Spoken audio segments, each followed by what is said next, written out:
cheesecake. So when my friend made it for me, I was like, wow, this is good. And I eat cheesecake maybe once a year because my ex-wife, her friend would give it to us for Christmas.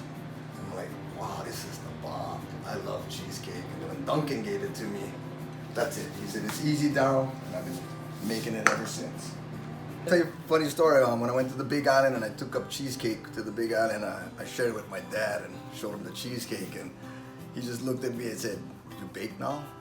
And I don't know what he meant by that, but I just told him, hey, you don't like cheesecake? You want my cheesecake? No, I'll eat your cheesecake. I just didn't realize you bake now. I'm like, wow. But okay, and I've been baking ever since, and I'm gonna continue to bake. And I make it for him still yet and cut it up into small pieces and put it in his freezer. So he has some, every now and then he gets, but I still continue to take it up there.